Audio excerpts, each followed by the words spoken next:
Hello everyone, আসসালামু আলাইকুম। আশা করি সবাই ভালো আছেন, সুস্থ আছেন। আমি আলহামদুলিল্লাহ আপনাদের দোয়ায় ভালো আছি। আজকে আমি বুটের ডাল দিয়ে ধুন্দুল রান্না দেখাবো। তো অবশ্যই আপনারা পুরো ভিডিওটি দেখে গঠনমূলক একটা কমেন্ট করে দিয়ে যাবেন। আজকে আমি ধুন্দুল দিয়ে, বুটের ডাল দিয়ে আর ডিম দিয়ে আমি রান্না করে দেখাবো।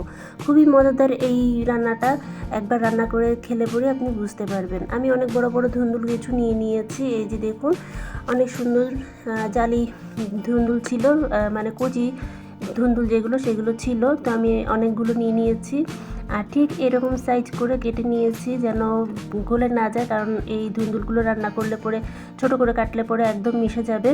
তো যার জন্য আমি একটু বড় বড় করে কেটেছি। এখানে আমি একটু আলু দিব। আর এই যে বুটের ডালগুলোকে আমি একটু হালকা পানিতে ভিজিয়ে রেখেছিলাম, একটু নরম করে নিয়েছি।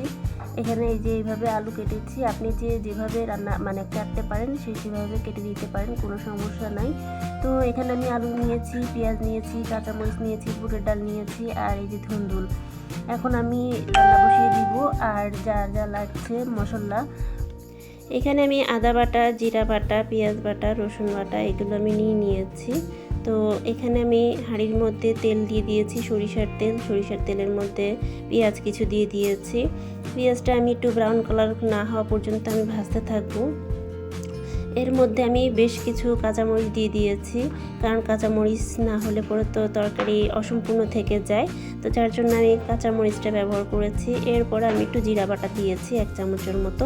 তো জিরা বাটা দিয়ে তেলের মধ্যে যখন ভাজা হয়, এই জিরা বাটার একটা ঘ্রাণ আসে, খেতে কিন্তু খুব স্বাদ হয়, তরকারিটা খেতে অনেক বেশি ভালো লাগে।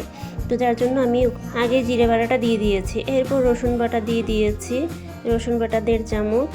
তারপরে হচ্ছে গিয়ে জিরা বাটাটা আমি যখন ভেজে নিয়েছি, একটু রসুন বাটাটাও আমি ভেজে নিয়েছি।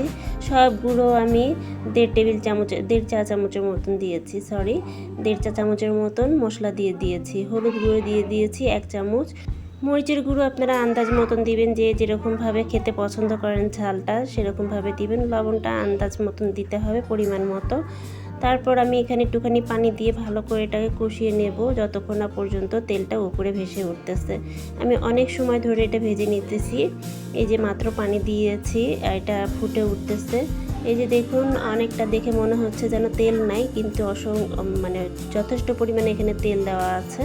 তো তারপর হচ্ছে গিয়ে আমি এই বুটের ডালটা আর হচ্ছে গিয়ে আলুটা দিয়ে দিয়েছি। আমার একদিকে ভুল হয়েছিল, ডালটা আগে সিদ্ধ করে নিলে পরে ভালো হতো, কারণ ডালটা সিদ্ধ করে নেওয়ার পরে ডাল ঘুটনি দিয়ে একটু ঘোটা দিলে পরে একটু ভর্তার মতো হতো আর কি, মিশে যেত। পরে তারপর আলুটা অ্যাড করলেও হতো। তো যাই হোক, আমি প্রথম রান্না করেছি, আমি বুঝে উঠতে পারিনি। তো আপনারা চাইলে পরে আপনারা আলুটা পরে দিতে পারেন। তারপর আমি পানিটা দিয়ে দিলাম। এখানে পানিটা দিয়ে ভালো করে কষিয়ে পানিটা দিয়ে দিয়েছি, এই জন্য যে তাড়াতাড়ি যেন এটা সিদ্ধ হয়ে যায়। বুটের ডালটা একটু সিদ্ধ হয়ে গেলে আমি তারপর হচ্ছে কি ঝিঙ্গাটা দিয়ে দিব, কারণ ঝিঙ্গাটা যদি আমি আগে দিয়ে দিই ঝিঙ্গাটা ভর্তা হয়ে যাবে আর ডালটা পুরো আস্ত থেকে যাবে। তো যার জন্য আমি পানিটা দিয়ে দিয়েছি এটাকে সিদ্ধ হওয়ার জন্য।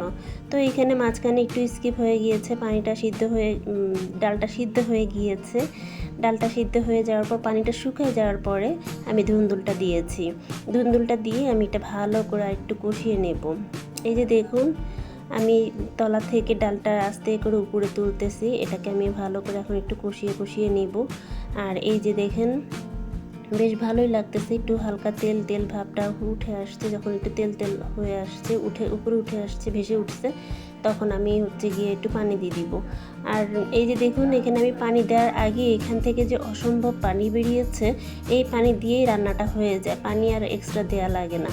তো যাই হোক, আমি এক্সট্রা একটু দিব, অল্প একটুখানি দিব, কারণ এত ঘনটা খাওয়া যায় না। অনেকে আপনারা যদি পছন্দ করেন যে ঘনটা খেতে, আপনারা ঘনটা রেখে দিতে পারেন, কারণ ধুন্দুল থেকে এক্সট্রা পানি অনেক পরিমাণে বের হয়। এই যে দেখুন, আমি একটু পাতলা করার জন্য আমি এখানে 1 মগের মতন পানি দিয়ে দিয়েছি। আর এই যে পানি দিয়ে নাড়াচাড়া করে আমি ঢাকনা চাপা দিয়ে এটা সিদ্ধ হতে দিয়ে দিব। তারপর আমি এখানে ডিম ভেজে রেখেছিলাম, আপনারা চাইলে মাছটাও অ্যাড করতে পারেন। তো আমি এখানে ডিমটা হাতের কাছে ছিল, তো ডিম দিয়ে আমি আজকে রান্না করেছি। আপনারা চাইলে পরে মাছ দিতে পারেন, চিংড়ি মাছ দিতে পারেন, এগুলো দিলে পরেও কিন্তু খেতে স্বাদ হবে অনেক। এরপর আমি ভালো মতো একটু ফুটিয়ে নিব।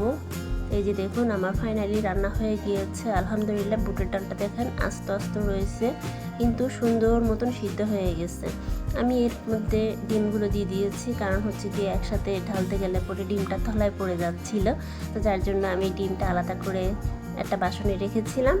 ডালটা ঢেলে তার উপরে এটা দিয়ে দিয়েছি। এখানে আপনি চাইলে পরে ধনেপাতা একটু কুচি করে দিয়ে দিতে পারেন। ধনেপাতাটা দিলে পরে স্বাদটা একটু অন্যরকম আসে। আমার কাছে ধনেপাতাটা ছিল না, তাই আমি দিতে পারিনি। তো ভিডিওটি এই পর্যন্ত। ভালো লাগলে পরে লাইক কমেন্ট শেয়ার করবেন আর রান্না করবেন আমার মতন দেখে দেখে। রান্নার পরে কেমন লাগলো আমাকে একটাবার কমেন্টে জানাবেন। আল্লাহ হাফেজ, সবাই ভালো থাকবেন।